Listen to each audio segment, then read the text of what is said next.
Hey everyone, this lesson is about geometric series and series convergence. So you may have seen a series before, but they're usually represented in sigma notation with some expression that we'll typically call a sub n. So you've got a bunch of terms of a sequence that you saw in 11.1, but now we're going to add up all those terms in the sequence, and there are infinitely many of those terms. So just as a review, this sigma notation, sigma n equals 1 below with infinity above, of the expression 1 over 2 to the n, that's just the shorthand way of writing plug in 1 for n, then add to that 2 plugged in for n, and add that to 3 plugged in for n, so on and so forth, until you're told to stop. And series can be finite. That upper value could be 10, it could be 12, it could be 1,000. If it's infinity, that is what these dots indicate. Okay, so series can be thought of then as a sum of infinitely many numbers. Okay. So in general, if you're going to add up infinitely many numbers, most of which are not 0, it's possible that these add up to an infinite value. They don't actually add up to a finite value. Sometimes, however, they will add up to a finite value, and here's how you can see that this is possible. So I'm going to rewrite this with kind of a silly way. So 1 over 2 squared is 1/4, and obviously 1/4 is equal to 1/4 times 1.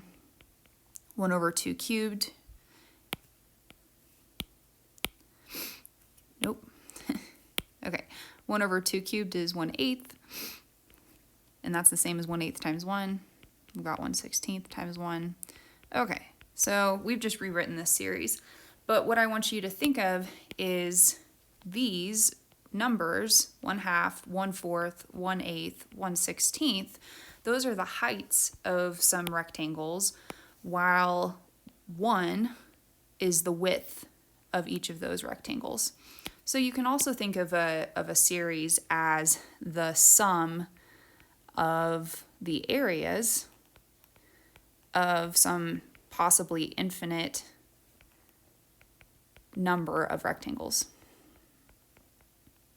Okay, so that's just another perspective. Well, the moment you've got a sum of areas, we could just as well plot all of those rectangles on the same coordinate axes, and that would look something like this. This is not drawn to scale, so I want this to have width 1 and height 1/2. So that's the first rectangle that is coming from 1/2 times 1. And we're going to add to that the area 1/4 times 1. So here's that next rectangle with height 1/4 and width 1. And then we'd have another rectangle with width 1 and height 1/8 coming from that term, so on and so forth. So you have a bunch of rectangles, and these continue on forever and ever. They keep getting smaller, but they still exist. They still have some positive value for their height. And you remember from improper integrals that sometimes these infinite regions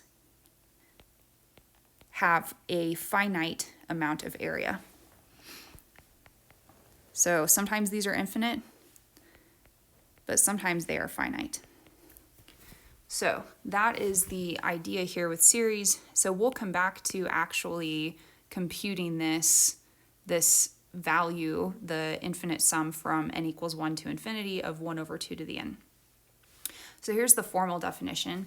We define the infinite series, sigma, from n equals 1 to infinity of the sequence a sub n to be the limit of the sequence capital S sub n of partial sums. So this is a new sequence. This capital S sub n sequence is not the sequence A sub n whose terms you're adding up in that series. Instead, capital S sub n is the sum of the first n terms in your sequence A sub n. I guess I should call it A sub j because we don't want to reuse the letter n. Okay, so what that means then is what we really want when we write down this infinite series is we want to know what the sum of all of the terms are. So if we add up the first n, well, what if we let n go towards infinity? So essentially we're saying take the limit as n goes to infinity of the sum of the first n terms in your sequence. So these S sub n's are called partial sums. They're going to be really important for you to consider when you're computing the value of an infinite series. So in general, if your partial sums, as you add up the first n terms and you keep adding the next value to those first n terms, if that turns out to be a value s, where s is a finite number, we say that the sum's value is equal to s, and we say that the series converges to s. So this is similar language as what you would have seen in 7.8, where you have an integral, and if that improper integral has a finite value, you say that that integral converges to that value. Okay, here's a nice convenient theorem. Suppose two infinite series, the sum from n equals 1 to infinity of a sequence A sub n, and then you have a second series that is built out of a second sequence B sub n. Suppose these both converge, and both of them converging is absolutely necessary for the following three properties to hold. So do not use the next three properties unless you've already confirmed that those two series on their own right converge. Okay, if they converge, then you have these really, really nice properties that basically say, hey, if you've got a sum of things and you're going to add those all up, then you could just do the series of the first summand plus the series involving the second summand and add those results together. But again, this is only true if this series and this series are both already known to converge. This should remind you of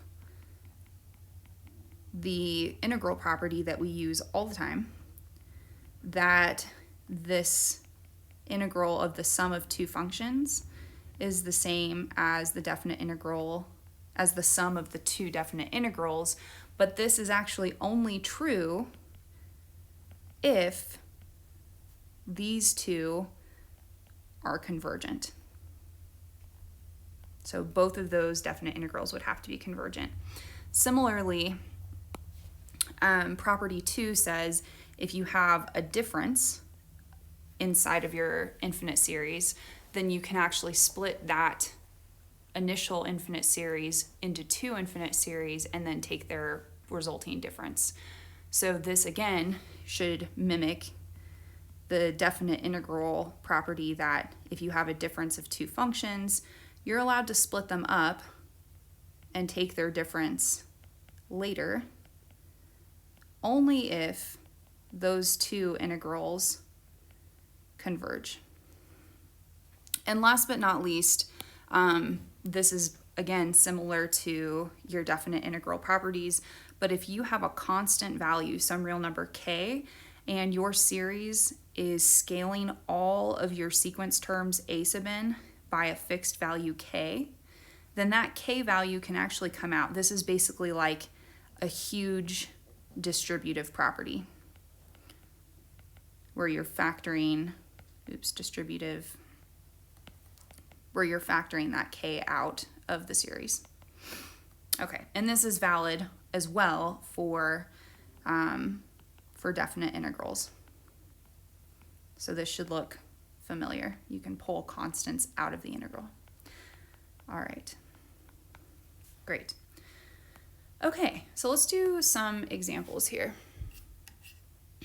So we're given a sequence a sub n, and that sequence is defined to be take whatever number in the sequence you're on, n, and divide it by n plus 1. So this example is supposed to serve to describe the difference between convergence of a sequence versus convergence of the series whose terms are comprised of that sequence. So remember that the convergence of this series is defined above to be the limit of the partial sums. So in the first bullet point, we're talking about the limit as n goes to infinity of the sequence. This is the limit as n goes to infinity of the partial sums. Okay, so let's look at both of these. So the limit as n goes to infinity of just the terms of our sequence, n over n plus 1. Well, we know that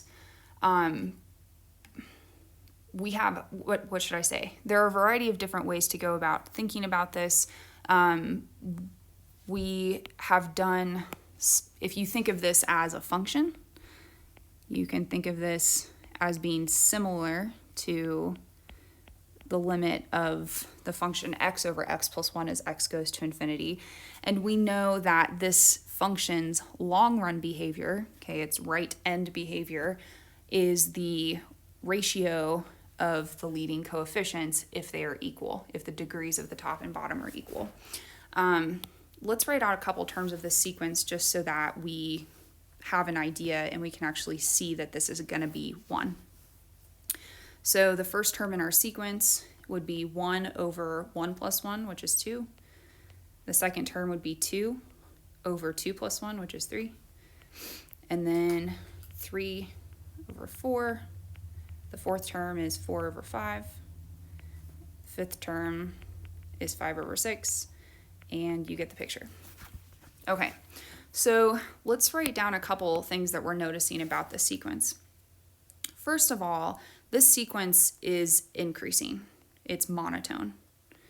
Okay, so because it's increased, and you'll have to check, but 2/3 is obviously larger than 1/2, 3/4 is obviously larger than 2/3, and that pattern continues. The way you can see this for sure is you would just need to say that a sub n is always less than or equal to a sub n plus 1.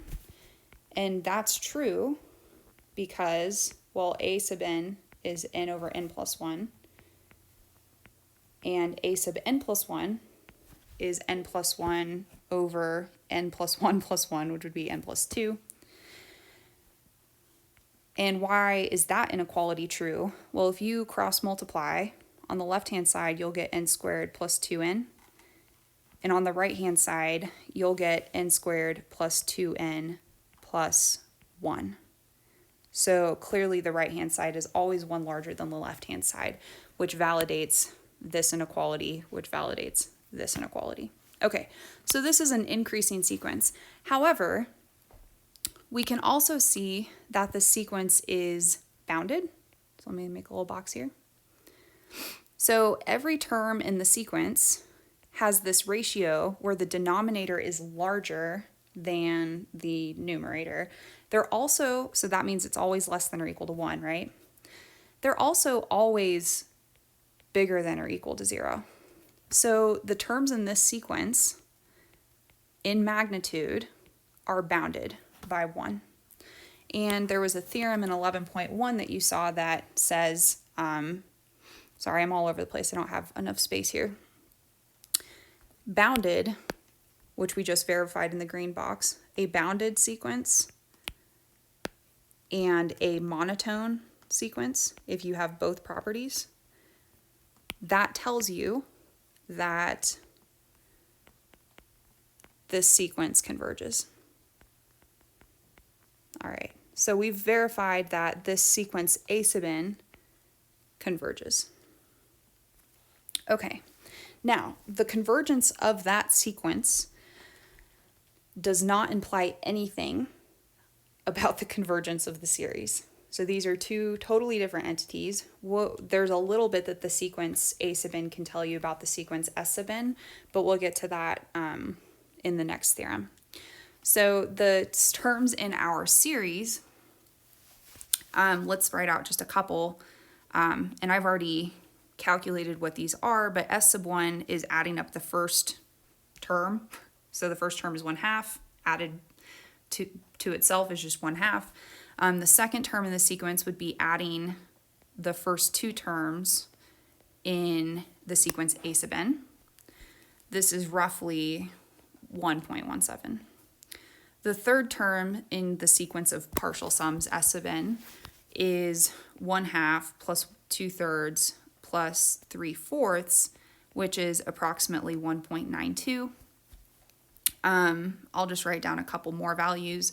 The sum of the first four terms is approximately 2.72, etc. The sum of the first 100 terms is approximately 95.8. So, first thing I'm noticing here is the sequence S sub n, it's definitely increasing, right? So it's definitely monotone.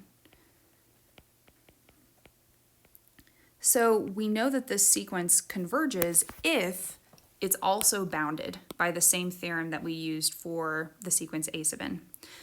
So the question is S sub n bounded? Well, does it look bounded?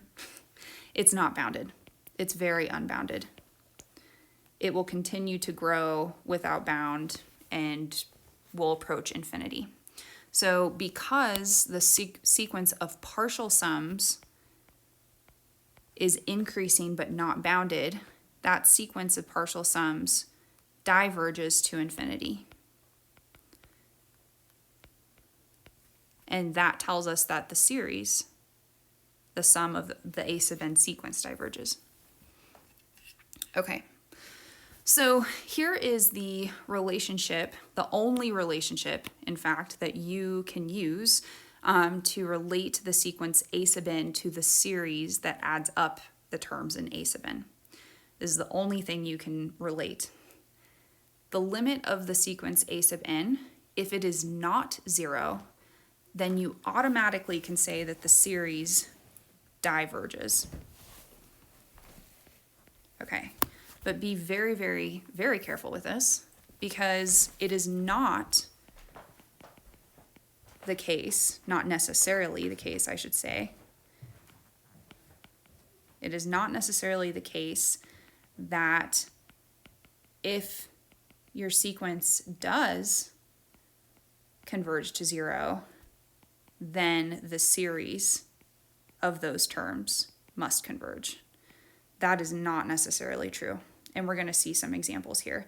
So example 1 above is a good example. We worked out a couple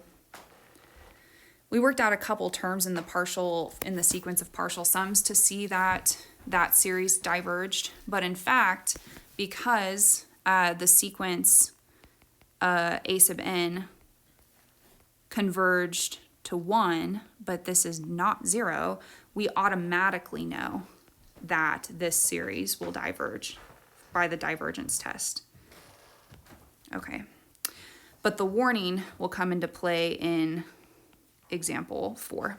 So you'll see an example where we do have the limit of the base sequence A sub n going to 0, but the series will not converge, it will diverge.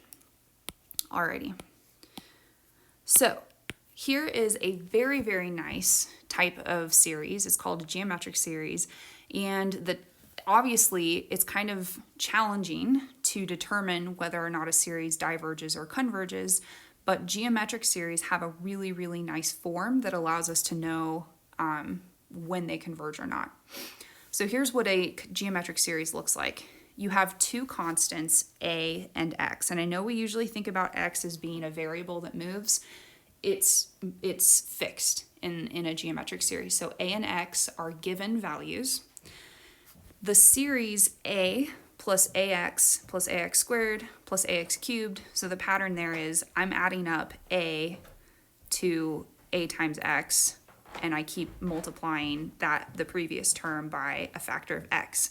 So we're adding all of these up, and this is called a geometric series with common ratio x. Okay, so that's the ratio that keeps getting multiplied by the previous term.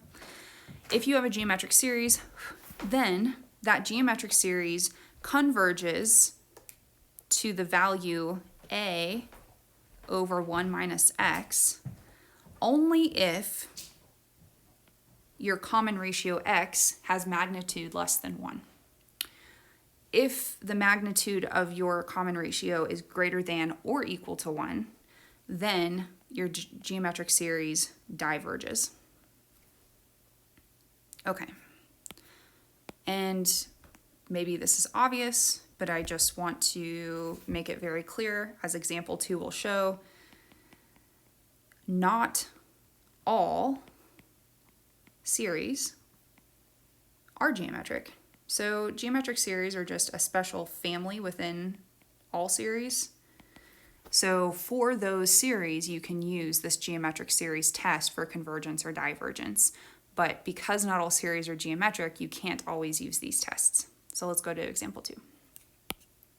Okay, so the first example here, we're adding up terms. Oh, and doesn't this look like exactly the terms that we wrote down in the very, very first preliminary example right here? Okay, so we're dealing with the infinite series 1 over 2 to the n, where n starts with 1 and goes to infinity. Okay, now the first question is this a geometric series? Yes, it is, but on a test or a quiz, if you're asked if something is geometric, you're going to have to verify it by showing that it can be written in this form. Okay, now the n equals 1 starting point is important, and the x to the n minus 1 is important. So we want to rewrite the infinite series from 1 to infinity of 1 over 2 to the n so that it has the form ax to the n minus 1. So to get an n minus 1 to pop up, let me move this back. To get an n minus 1 to pop up, I am going to factor a 2 out, and because 2 and 2 to the n minus 1 have the same base, if you multiply them together, you add their exponents, and you end up with 2 to the n. Okay, so we haven't changed anything, we've just rewritten it. Well, this is the same as the series from n equals 1 to infinity of 1/2 times 1 over 2 raised to the n minus 1 power. Okay, so all we've done here is separated the 1/2 out there, and then we pulled this exponent out because 1 to the n minus 1 is still 1, so the n minus 1 can be applied to top and bottom of that fraction. Okay, now this is a geometric series, right?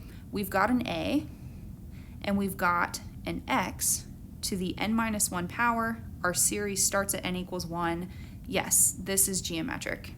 So because it's geometric, we want to know if it converges, and if it converges, to what value.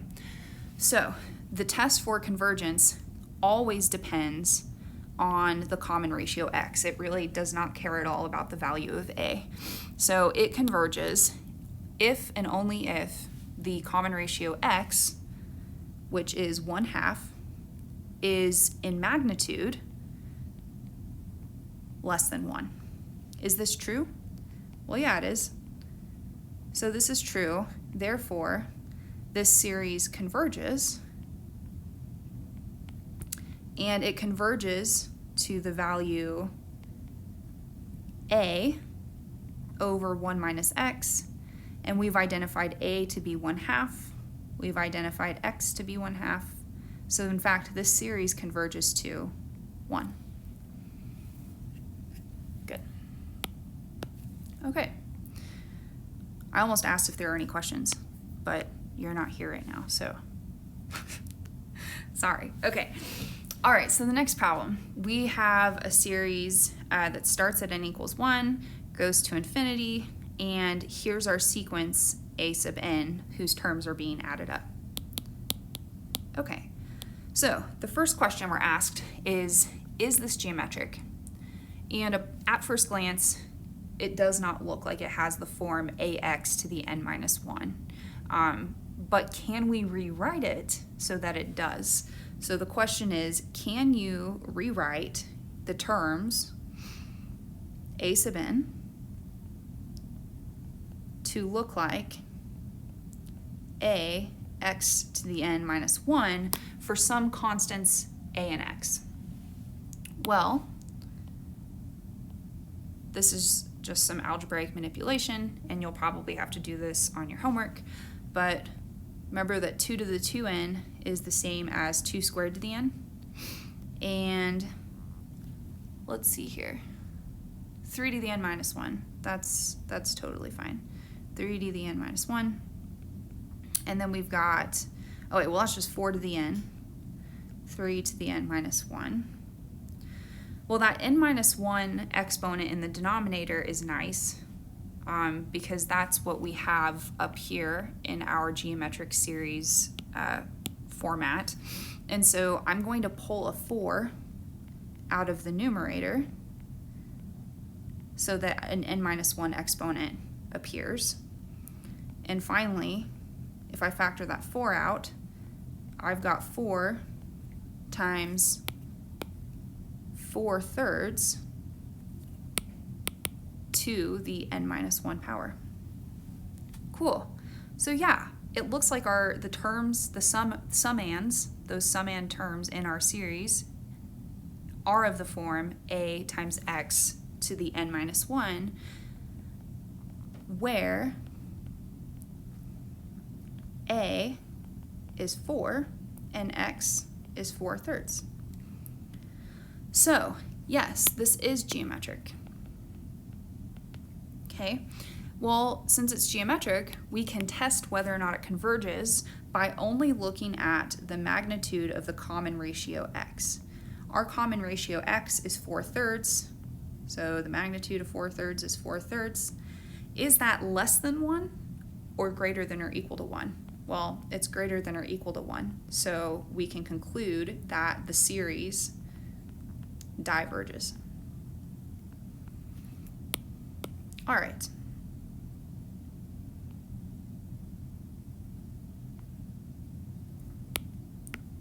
Okay, moving right along. So the next series we have, maybe let me draw a little boundary line here. Okay, so the next series we have, again, the first question we're asked is this geometric? Is there any way for you to write 2 times n minus 1 cubed as some fixed number a times some fixed number x to the n minus 1? You should kind of be thinking of the geometric form as an exponential function, because the input here is actually n. So if the input of a function is in the exponent, it's an exponential function. If the input of a function is in the base and it's raised to a fixed exponent, that's usually a polynomial, and polynomials and exponential functions are not the same. So there's no way that this sequence or this series could possibly be rewritten to have the form ax to the n minus 1. So this is not geometric. And currently, well, can we determine whether or not this converges? The only other tool we have at our disposal is the test for divergence. So what if we looked instead at the limit of the series terms, not the partial sums, but the series terms, which are 2 times n minus 1 cubed. If that does not converge to 0, then we can immediately conclude that the series diverges. If that limit converges to 0, we can't say anything about the series. That's not enough information. But what's happening here? Well, as n gets really, really large, this goes to infinity. So this is definitely not 0. So by the, I'll call it the divergence test, that theorem that is at the top of our screen right now, that implies that this series diverges. Cool. All right, last example on this page. Okay. We've got a couple things going on here. So it's always important that you check to see where your series starts. The 3 series before started at n equals 1, but this one starts at n equals 0. So why don't we change that? So this might be something good for you to practice if you've not seen this before, but you can always change where your sequence starts as long as you adjust where that n appears in the terms. This is basically just like shifting your function to the left or right. Okay, so we're going to shift all of our input values to the right by 1, which means our function needs to have a -1 anywhere you see an n. So 3 to the n minus 1 and 1/4 to the n minus 1. You guys okay with that? Think about shifting a function to the right by 1. That always appears inside the function as x minus 1, right? And our inputs are n, so we've shifted n to the right by 1 by subtracting 1 from n everywhere it appears in the formula. So this series, when we simplify, is starting at 1, going to infinity. 3 to the n minus 1 plus 1 is just 3 to the n. Actually, let's do this. That's 3 to the n minus 1 times 3, isn't it? Times 1/4 to the n minus 1. Okay, this still doesn't quite have the form of a geometric series, but we can switch these two guys places because multiplication is commutative, and we'll have that 3 coming to the front times 3 to the n minus 1, but 3 to the n minus 1 times 1/4 to the n minus 1 can be combined as 3/4 to the common exponent n minus 1. All right, so this is geometric, which means we can test its convergence using the geometric series test for the common ratio x. So the common ratio x, oops, we need to identify a. There's your a, there's your x. Okay, so we know a geometric series converges or diverges depending on the magnitude of x. Well, our x is 3/4, the magnitude of 3/4 is 3/4, this is less than 1. Therefore, this thing converges. This thing converges to a all over 1 minus x, where a we found to be 3, x we found to be 3/4, and so 3/1/4, oh, what is that? 3/1/4 is 12. Okay, so this series converges to 12. All right, hopefully that feels okay so far. All right, so example 3, we gave you these formulas, right? This theorem, geometric series, and we're telling you to just believe us when we say that if your common ratio has magnitude less than 1, then your series converges to this pretty odd value, a divided by 1 minus x, and otherwise it diverges. Well, example 3 is going to explain this. So remember, again, a partial sum is just adding up the first n terms in your series base sequence a sub n. So this is going to be adding up through n the first n terms of your sequence. Okay, great. So I'm going to find a formula actually for this partial sum. Okay, so first let's find a formula.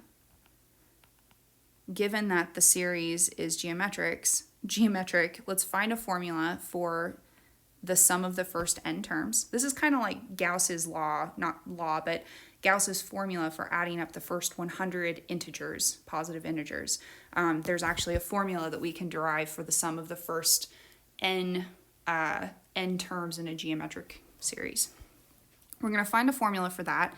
Then we're going to take the limit as n goes to infinity of that formula to get this weird formula for the convergence of your series if x has magnitude less than 1. Okay, so here we go. This is kind of fun, and I encourage you to recreate this because it's really satisfying. So the trick is we're going to look at s sub n minus that common ratio x multiplied by s sub n. Okay, so s sub n minus x times s sub n, what does that look like? Well, that's our sum of the first n terms of our geometric series minus x times that exact same sum. Well, by property, property 3 of our geometric series, this is a finite sum. It definitely converges to a finite value because you're only adding up n numbers, and the sum of n finite numbers is always finite. And here's a little constant. Well, by your property 3, you can bring, I'm going to copy this, you can bring that constant x inside of the series. So basically distribute it into your terms. So you'll have a x times x to the j minus 1. Well, by adding exponents, that's x to the j. Okay, now let's write out just a couple of these terms so you can see what they look like. When you have j equals 1 in the left-hand side, you have ax to the 0. Minus, on the right-hand side, when j is 1, you have ax to the 1. Then, you're going to add that to, when j is 2 in the left-hand series, you've got ax to the 1. And in the right-hand side, when j is 2, you have ax to the 2. Plus, on the left-hand side, when j is 3, you have ax to the 3 minus 1, which is 2. And on the right-hand side, you have ax to the 3. So this continues all the way until you get to n. So when j equals n, your left-hand side is ax to the n minus 1. And the right-hand side is ax to the n. Okay, so that's the expansion of the difference of those two series. And what's kind of fun is you can see that there's a lot of cancellation. The ax to the 1 here is negative, and this one is positive, so they're going to cancel. Then these two pairs are equal but opposite, so they're going to cancel.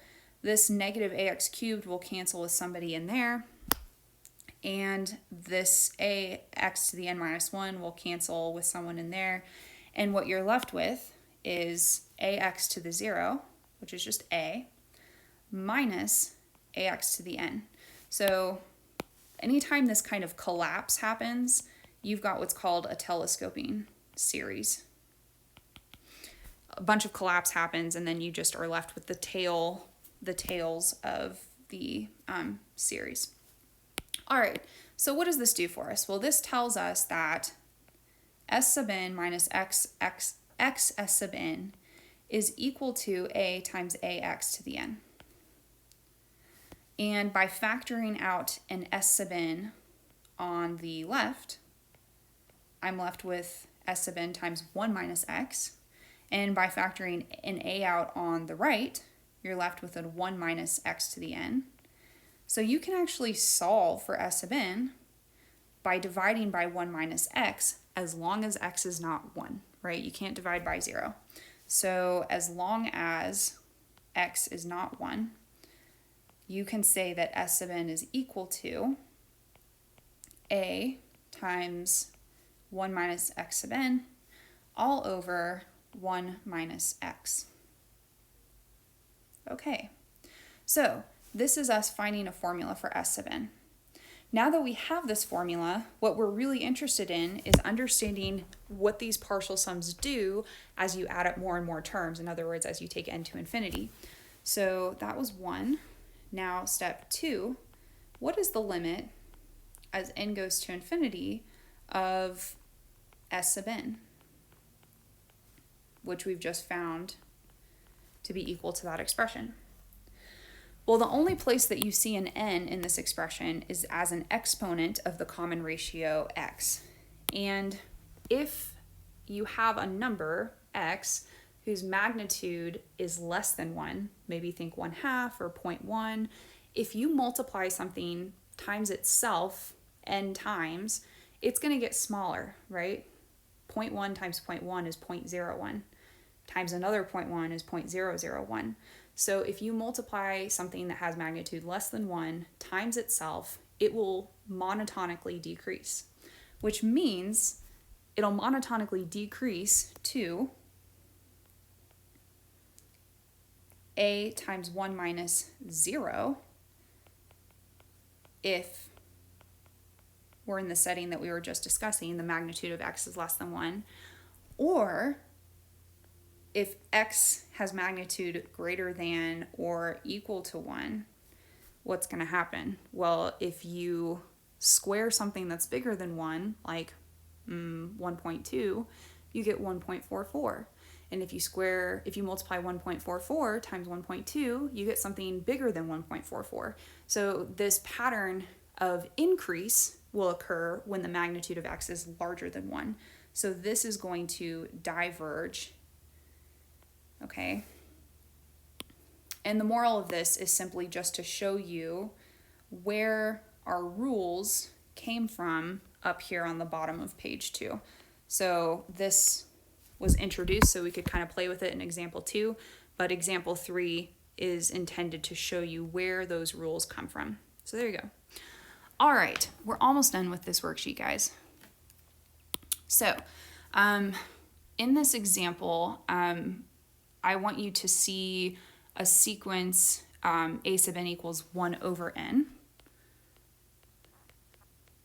Okay, I want to show you that the limit of the sequence, you can already see as n goes to infinity, will be 0, but I claim that the series n equals 1 to infinity of 1 over n diverges.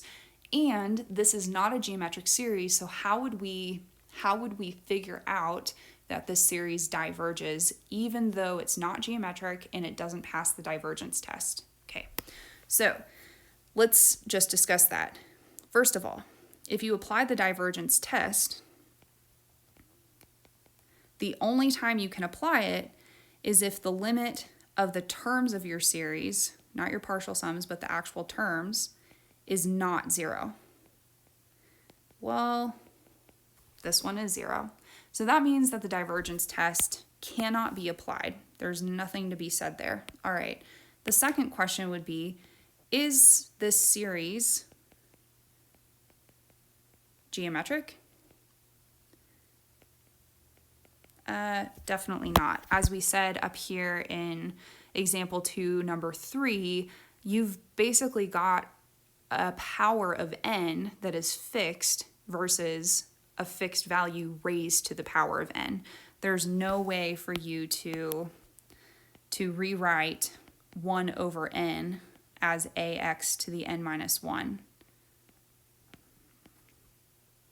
Okay, so can't use geometric test for convergence. All right, so here's the deal. This is a fairly interesting and a little complicated of a computation, but you should test what I'm going to tell you for a couple values of n.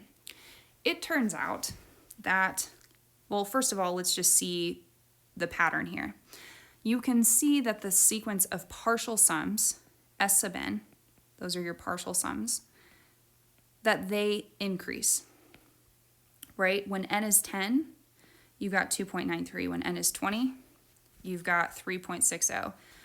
etc. And we should really be checking in between there as well. But if you believe me, this is increasing because you're adding a positive number every single step that you go. So of course you're getting a larger total sum. So this is an increasing sequence. So if it's monotone, which it is, and bounded, you know it converges. If it's unbounded, because it's monotone, it would diverge. So really, the main question here becomes, is the sequence of partial sums, is this sequence of partial sums bounded? All right, so this is kind of fun. But if you look at the 2 to the nth term, okay, so fix some number n, any number you want. And this is where I would like you to check for n equals 1, 2, and 3.